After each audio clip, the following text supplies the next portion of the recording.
Saludos, comenzamos hoy con la clase 4 en la que vamos a estudiar dentro del tema redes de control y sistema nervioso la recepción de la información, es decir que vamos a irnos al subsistema de entrada. Vamos a grabar dos videos en los cuales nos vamos a ubicar en esta zona,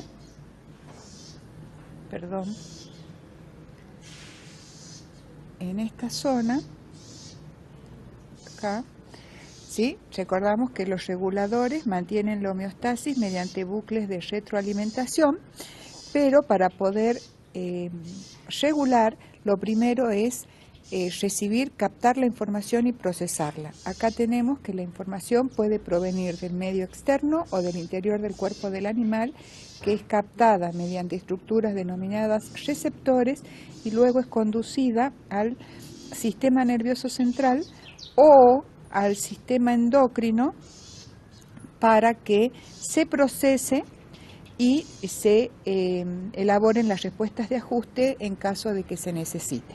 Entonces nos ubicamos en esta zona del organizador. ¿Qué contenidos vamos a ver hoy?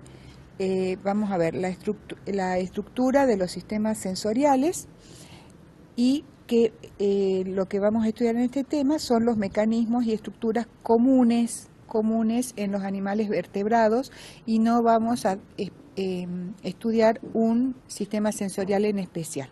Vamos a aprender qué son los receptores, sus propiedades y cómo se clasifican, y vamos a ver qué son las vías aferentes. En un segundo video vamos a ver cómo funcionan, es decir, los mecanismos de la recepción, codificación e integración de la información. Como objetivos de aprendizaje del tema están enumerados todos acá, pero vamos a solamente nombrar los objetivos de aprendizaje del primer video. Es decir, que luego de esta clase y de que ustedes estudien, deberían ser capaces de describir las estructuras que integran un sistema sensorial, comprender qué es un receptor y cómo se diferencia de un órgano sensorial. Van a poder clasificar los receptores sensoriales según varios criterios. Van a poder diferenciar y explicar los conceptos de estímulo, de sensación y percepción, y también van a describir qué es un potencial generador y un potencial receptor.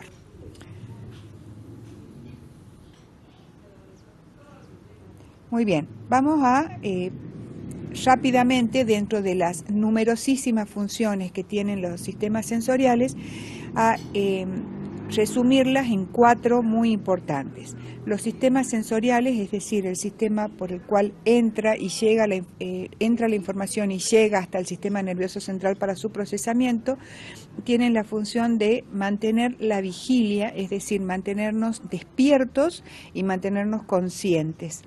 Luego, todo lo que llega desde varias partes del cuerpo, como las articulaciones, los músculos, los tendones, desde el oído interno, y hay también estímulos externos como lo que estamos viendo, donde estamos parados, nos van a ayudar al control de los movimientos y a la coordinación gruesa y fina de estos movimientos.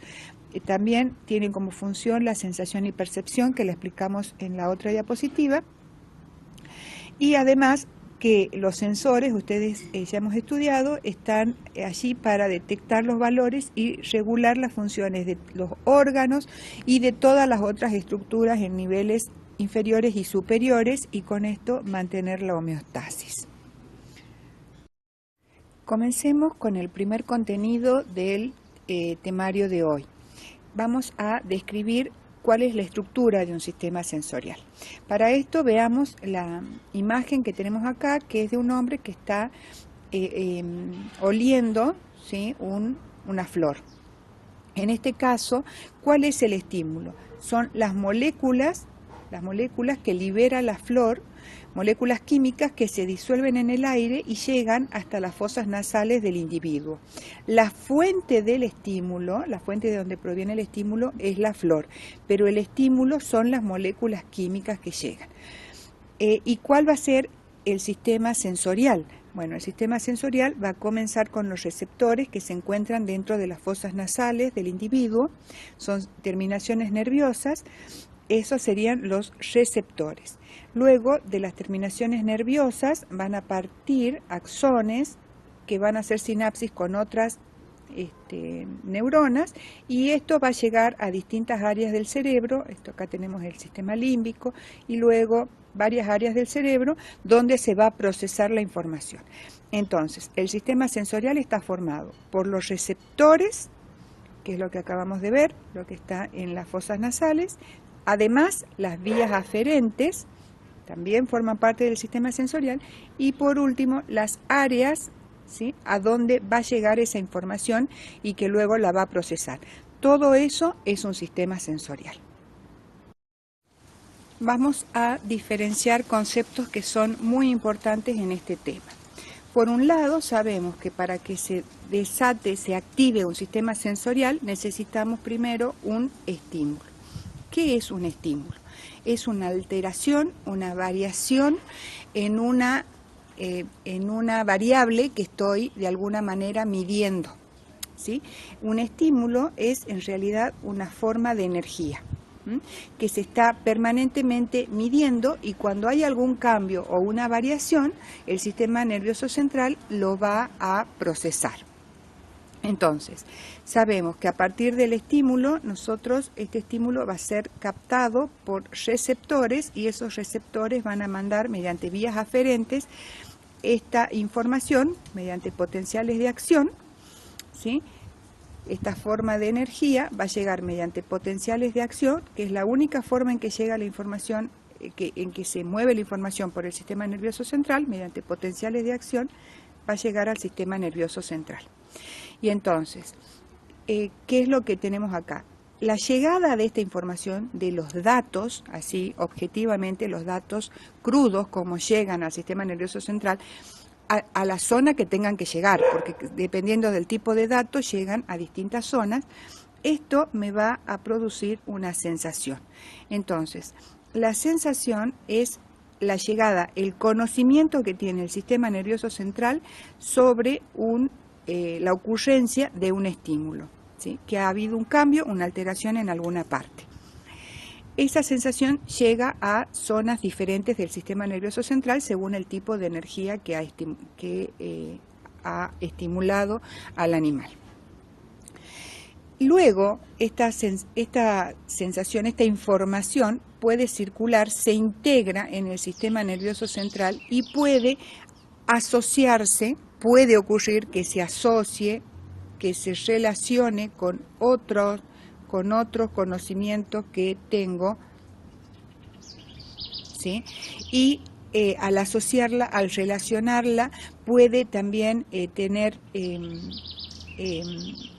ser integrada con emociones, con sentimientos, y entonces esta sensación, el dato, pasa a ser interpretado. Al ser interpretado se vuelve subjetivo. Una sensación es objetiva, es el dato que llega, mientras que la percepción, ¿sí?, es una sensación que se hace consciente. Yo me doy cuenta de que ha pasado eso y lo interpreto. Y entonces la percepción hace que la sensación se vuelva subjetiva, ¿sí? Una sensación es objetiva, una percepción es una construcción mental, subjetiva. Por lo tanto, ante una misma sensación, las percepciones pueden ser diferentes en distintos individuos. Así es como el arroz con leche a mí me puede traer un recuerdo maravilloso de mi abuela, y a otra persona le trae un recuerdo desagradable de una maestra con la que no se llevaba bien, por ejemplo. Aquí hay un ejemplo de la diferencia entre sensación y percepción. En este caso, la sensación, ¿qué sería? Círculos concéntricos, 3 grupos de círculos concéntricos que tienen las líneas cortadas. Eso es lo que llega, la sensación que llega al cerebro. Sin embargo, ¿cuál es la percepción? Acá vemos un triángulo, que en realidad no existe, pero nosotros lo vemos porque lo relacionamos con datos anteriores que tenemos y sabemos que muchas veces hay contrastes entre blancos y negros que se pueden utilizar para dibujar. Acá tenemos otro en forma de viñeta en la que muestra cómo según el punto de vista este individuo ve 4 vigas acá, mientras que desde el otro lado el otro ve 3. Los datos son lo mismo, está viendo lo mismo, le llega lo mismo a sus ojos, pero uno percibe 4 unidades y el otro 3. Comencemos entonces a analizar cada parte de un sistema sensorial. El sistema sensorial, dijimos, está formado por receptores, las vías aferentes y el área del sistema nervioso central donde a donde llega la información y la procesa. Vamos a empezar a ver los receptores. ¿Qué es un receptor? Bueno, entonces, un receptor es una célula, puede ser parte de una célula, o puede ser un grupo de células, y puede estar ser tan complejo, estar tan sofisticado, que ya le llamamos directamente un órgano, cuando a la célula receptora se le agregan otras células accesorias que cumplen funciones que asisten a los receptores. Bien, estos receptores, que ya dijimos que pueden ser una célula o parte de una célula o hasta un órgano bien sofisticado, tienen las siguientes propiedades. La primera propiedad es la capacidad para transducir energía. Lo que ponemos acá. ¿Qué quiere decir que puede transducir energía? Significa que puede tomar un tipo de energía y transformarla en otro tipo de energía. En este caso, ¿qué es lo que va a tomar? La energía del estímulo, que puede ser la energía radiante, como en el caso de los fotones de la luz, o energía de las ondas sonoras, que son ondas de presión, o energía mecánica, como cuando presionan en la piel, cualquier tipo de energía, y la va a transformar en un movimiento de cargas a través de la membrana. Es decir, la va a transformar en un potencial, lo que sería, ya hemos visto, similar a una corriente eléctrica, y en que en muchos libros la llaman energía biológica. Es decir, una energía externa la transforman en potenciales graduados que luego pueden ser potenciales nerviosos. Eso es lo que significa transducir energía. Además de esto, tienen la capacidad para amplificar la energía, es decir, que esto que les llega, la energía del estímulo, que puede ser muy pequeña, como por ejemplo el ojo puede detectar en la oscuridad la energía de un solo fotón, la van a transformar en la energía biológica, que decíamos, la energía de los potenciales, pero además la pueden amplificar muchas veces, de forma que esos potenciales lleguen hasta el sistema nervioso central. Entonces, con esto, ¿qué decimos? Que los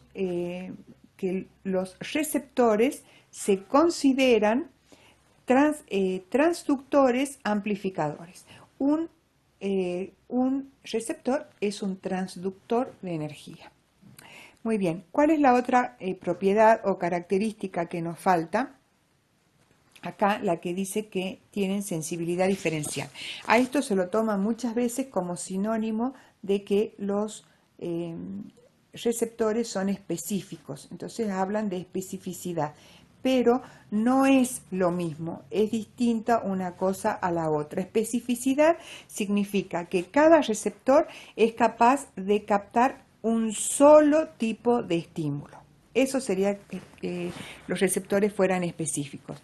Y esto no es lo que ocurre realmente. Lo que ocurre en realidad es que cada receptor, ¿sí?, tiene una sensibilidad extremadamente alta para un tipo de estímulo que se lo denomina el estímulo adecuado. Entonces son extraordinariamente sensibles los receptores para el estímulo adecuado, y extremadamente poco sensibles para cualquier otro estímulo. Tanto es que se los considera muchas veces insensibles, aunque no lo sean. Esto lo explico con un ejemplo. El ojo es capaz de captar de su estímulo adecuado la energía de un solo fotón, es decir, es extraordinariamente sensible para la luz, ¿sí?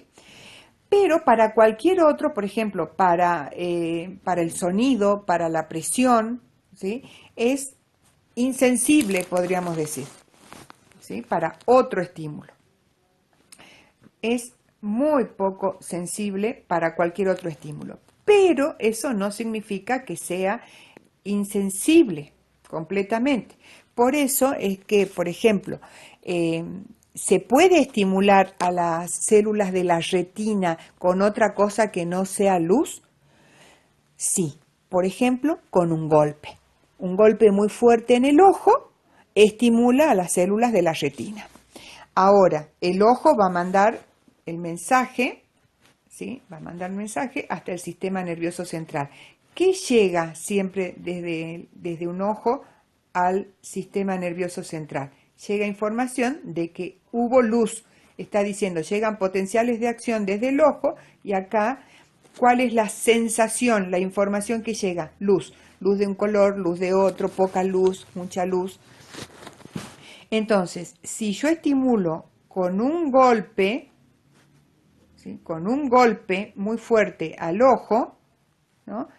Va a ser estimulado y va a mandar potenciales de acción que acá se van a recibir como la información que debe llegar desde esta vía, que es luz. Por eso cuando a nosotros nos golpean el ojo, además de activar los receptores de daño, sentimos dolor, ¿qué es lo que pasa? Vemos lucecitas. Cuando nos golpean el oído o hay cambios de presión en el avión, es decir, se estimulan las células del oído, ¿qué es lo que pasa con los cambios de altura y de presión? Sentimos zumbidos, chillidos, silbidos en el oído, porque lo que llega del oído, el cerebro lo va a recibir como, hay sonido. Pasemos entonces, luego de ver qué son los receptores, a ver un poquito sobre las vías aferentes. Las vías aferentes son las que van a llevar la información desde el receptor que capta el estímulo, hasta el sistema nervioso central, el área específica a la cual tiene que llegar esa información. Muchos receptores que nosotros conocemos son están los receptores en el cráneo, entonces tienen una vía específica hacia la zona del cerebro a la cual tienen que llegar. Nosotros vamos a ver un par de imágenes con vías aferentes que tienen que ver con el tacto, es decir, que los receptores están por todo el cuerpo y pueden ser de tipo mecanorreceptores, termorreceptores, quimiorreceptores. Las vías aferentes en general están formadas por 3 neuronas, la neurona, la primera, la segunda y la tercera. La primera neurona, que es la primera neurona en la que se va a producir un potencial de acción, donde se produce el primer potencial de acción derivado de este estímulo, se denomina neurona de primer orden. Y la segunda neurona va a ser la neurona de segundo orden y la de tercer orden, que generalmente es la que llega hasta el destino final. En general, en estos estímulos que llegan desde la piel, por ejemplo, un estímulo de presión, ¿sí? Los receptores están en la misma neurona de primer orden en sus terminaciones dendríticas libres, lo vamos a ver enseguida un poco mejor, y acá se genera un potencial graduado que si llega al umbral va a generar potenciales de acción en la neurona de primer orden. Esta neurona de primer orden, si el estímulo, por ejemplo, se produjo en el torso o en alguno de los miembros, viaja por médula, por la sustancia blanca, y en el tronco del encéfalo, dependiendo de la vía, va a ser una sinapsis con la segunda neurona, la neurona de segundo orden, que generalmente llega hasta el tálamo, que es parte del diencéfalo, y luego la tercera neurona desde el tálamo llega a la corteza cerebral. Acá tenemos otra que es similar, también una vía de 3 neuronas, pero que parte de un músculo, es decir, que sería un receptor que recibe estímulos internos. Este es un receptor que capta el estiramiento de los músculos, y también va a tener una vía de una que llega hasta el tronco encefálico y otra vía, ¿sí?, que se dispersa y llega hasta la corteza cerebral. Estos son simplemente ejemplos para que ustedes vean que dependiendo del estímulo, ¿sí?, y del receptor llegan a distintas zonas. Respecto a las vías aferentes específicas e inespecíficas, lo van a ver mejor cuando lleguen al tema de médula. Basta decir que los axones, cuando llegan a la médula, viajan muchos axones juntos, formando lo que se llaman tractos, ¿sí? Muchos axones juntos. Si estos tractos, estas vías, como estos caminos que viajan juntos muchos axones, llevan información todos del mismo tipo, es decir, del mismo tipo de receptores, se habla de vías específicas, como estas que sería acá, las del uso muscular, llevan solo información sobre el estiramiento de los músculos, entonces son vías específicas, mientras que estas que vienen de la piel hay axones que están llevando información sobre presión, otros sobre, conectados con receptores de presión, otros axones conectados con receptores de vibración, de cosquilleo, de temperatura. Entonces a estas vías se las llama inespecíficas. Eso lo van a ver un poquito más en médula espinal. ¿Qué pasa con las áreas del sistema nervioso central a las que llegan los axones? Ese tema lo vamos a ver con más detalle cuando estemos viendo el sistema nervioso central. Ahora ustedes saben que cada vía llega a un lugar específico. Bien, hemos visto ya entonces cuál es la estructura de un sistema sensorial y ya sabemos que es un receptor. Así que vamos a comenzar a clasificar los receptores, que como dijimos se clasifican por estructura, según la procedencia de los estímulos y según el tipo de energía que pueden captar. Vamos a empezar con la estructura, el criterio de la estructura. Muy bien. ¿Cómo se clasifican los receptores según su estructura? En primarios y secundarios. ¿Cuáles son los primarios?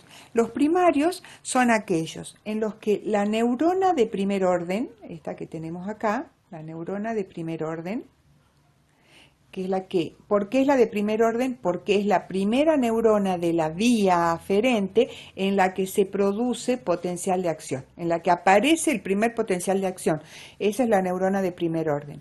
Bien, en esta neurona, la parte de las terminaciones que serían dendríticas, aunque en los libros, como tiene una prolongación para un lado y otra prolongación para el otro, es una neurona pseudomonopolar, como ven acá, le llaman axón a ambas prolongaciones. Pero para que nosotros nos entendamos, esta parte, la conducción, la conducción es centrípeta, es decir, va desde la periferia hacia el soma, mientras que la segunda parte es centrífuga, va desde el soma hacia el sistema nervioso central. Entonces, según lo que habíamos visto nosotros, esto sería la parte receptora dendrítica y esto sería el axón. Pero en los libros le dicen axón a todo, acá ven, le ponen el nombre de axón, ¿sí? Para que nosotros entendamos y para que ustedes no se confundan, acá sería equivalente a las dendritas y ahí es donde van a recibir los estímulos. Ven que la parte de las dendritas que reciben el estímulo, donde están las proteínas con canales que van a ser las que captan el estímulo, se abren y se despolarizan o hiperpolarizan, es parte de la misma neurona de primer orden. Entonces a esto se lo llama un receptor primario. El receptor y la neurona de primer orden son la misma, ¿sí? Entonces, ¿qué es lo que se genera acá? Un potencial graduado al ser estimulado. En los receptores secundarios ¿sí? La neurona de primer orden, esta que tenemos acá, donde se generan los potenciales de acción, está separada del receptor. El receptor es una célula separada que puede ser de origen nervioso o de origen epitelial o de otro origen y está modificada, especializada en la recepción de estímulos.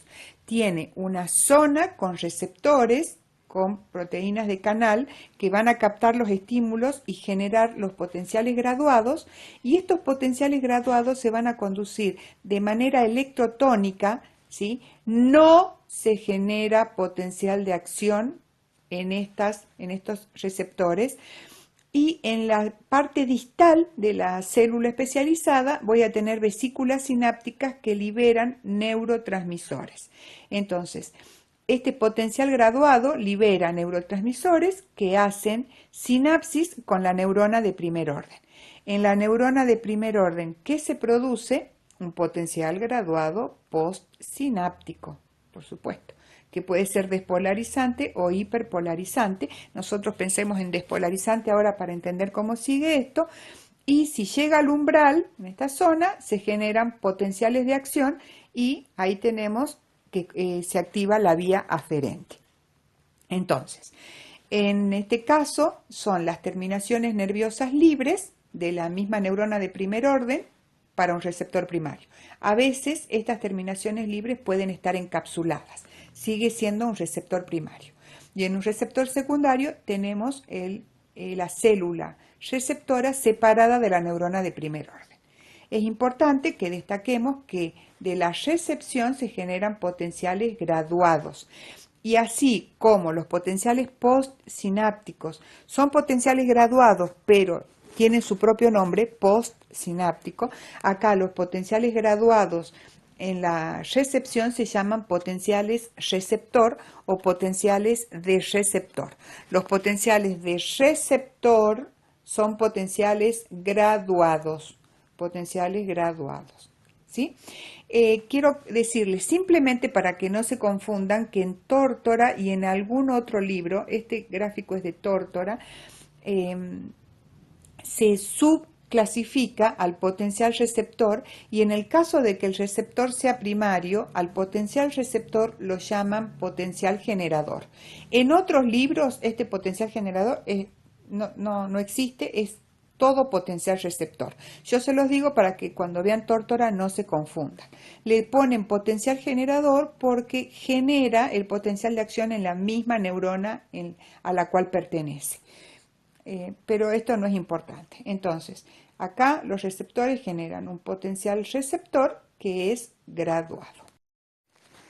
El segundo criterio para clasificar los receptores es según su ubicación y según la procedencia de los estímulos que captan. Esto es bastante intuitivo y vamos a ver que los receptores los vamos a clasificar en exteroceptores e interoceptores. Los exteroceptores son aquellos que están ubicados en el exterior del cuerpo y van a captar estímulos que llegan desde afuera. Mientras que los interoceptores, que también se llaman viscerales, son aquellos que se encuentran en el interior de nuestro organismo y captan estímulos internos. Estos interoceptores pueden ser quimioreceptores que capten la concentración de oxígeno, o termorreceptores que capten la temperatura de la sangre, o mecanoreceptores que captan el estiramiento o la distensión, los receptores del equilibrio que están en el oído interno y que están todo el tiempo captando la posición de la cabeza. Estos son los sensores que vamos a encontrar cuando nosotros hacemos los circuitos de retroalimentación negativa que mantienen la homeostasis. En general, los sensores que participan son interoceptores. Acá también tenemos lo que se llaman propioceptores, que son los que están mandando todo el tiempo información sobre la posición de las partes de nuestro cuerpo, y se encuentran en los huesos, las articulaciones y los músculos. Luego tenemos los exteroceptores, que son los que captan estímulos del medio externo, ¿sí?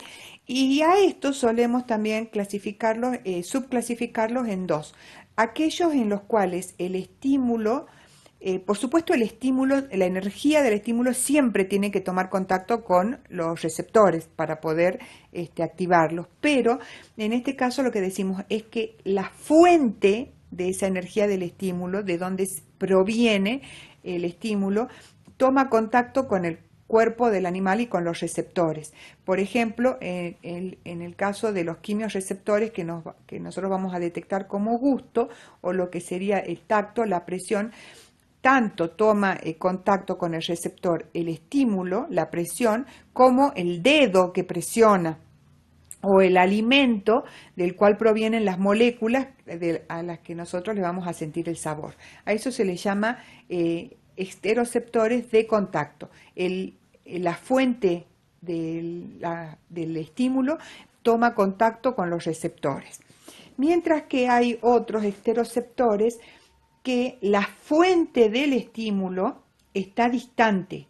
La fuente del estímulo no llega a tomar contacto con el animal, el estímulo sí. Ahora lo vamos a entender. Por ejemplo, acá tenemos la olfacción, ¿sí? Por ejemplo, la flor no tiene que tomar contacto con el animal, con el individuo, sino solo los estímulos, las moléculas químicas que se disuelven en el aire y llegan hasta los receptores del olfato. O por ejemplo, nosotros oímos el timbre o una campana o la voz de otro individuo y la fuente del sonido no toma contacto con nosotros, sino solo las ondas sonoras, el estímulo. Y lo mismo lo que vemos, porque en lo que vemos nosotros es la luz reflejada en un objeto. Entonces a estos esteroceptores los llamamos distantes o telereceptores.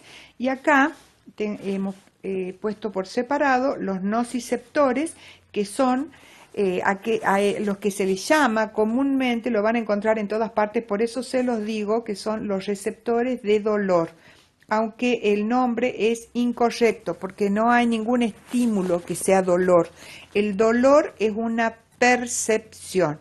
El estímulo